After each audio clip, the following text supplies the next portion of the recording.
മക്കളെ നമ്മുടെ ബയോഡൈവേഴ്സിറ്റിയിലെ വളരെ ഇമ്പോർട്ടൻറ്റ് ക്വസ്റ്റ്യൻ ആണ് difference between in situ conservation and ex situ conservation. In situ conservation എന്ന് വെച്ചാൽ എവിടെയാണോ ആ ജീവി ഉള്ളത് അവിടെ കൺസർവ് ചെയ്യുന്നതാണ് in situ conservation. So in situ conservation എന്ന് പറഞ്ഞു കഴിഞ്ഞാൽ വിത്തിൻ ദ ഹാബിറ്റാറ്റ് എവിടെയാണോ ഉള്ളത് അവിടെ കൺസർവ് ചെയ്യുന്നു. എന്നാൽ ആ ജീവിയെ പുറത്തെടുത്ത് കൊണ്ടുവന്ന് ഒരു പ്രൊട്ടക്റ്റഡ് എൻവയോൺമെന്റിൽ കൺസർവ് ചെയ്യുന്നതിനെയാണ് എക്സൈറ്റു കൺസർവേഷൻ എന്ന് വിളിക്കുന്നത്. ഇൻസൈറ്റു കൺസർവേഷൻ എന്ന് പറയുന്നത് എൻഡമിസമുള്ള, അതായത് ഒരു വാസസ്ഥലത്ത് മാത്രം തങ്ങി നിൽക്കുന്ന ജീവിക്ക് ഏറ്റവും നല്ല മെത്തേഡാണ് ഇൻസൈറ്റു കൺസർവേഷൻ എന്ന് പറയുന്നത്. അതേസമയം എൻഡേഞ്ചേർഡ്, അതായത് വംശനാശം സംഭവിച്ചുകൊണ്ടിരിക്കുന്ന ജീവികൾക്ക് ഏറ്റവും നല്ല മെത്തേഡാണ് എക്സൈറ്റു കൺസർവേഷൻ.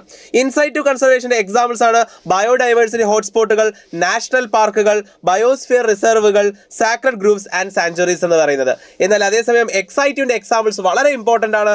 സഫാരി പാർക്കുകൾ, സുവോളജിക്കൽ പാർക്കുകൾ, botanical garden, seed bank, cryopreservation, ഇതൊക്കെ ഏതിന്റെ എക്സാമ്പിൾ ആണ്? എക്സൈറ്റു കൺസർവേഷന്റെ എക്സാമ്പിൾ ആണ്. സോ വളരെ ഇമ്പോർട്ടന്റ് ക്വസ്റ്റ്യൻ, അടിപൊളിയായിട്ട് പഠിച്ചു വയ്ക്കൂ, ഫുൾ മാർക്ക് സ്കോർ ചെയ്യൂ.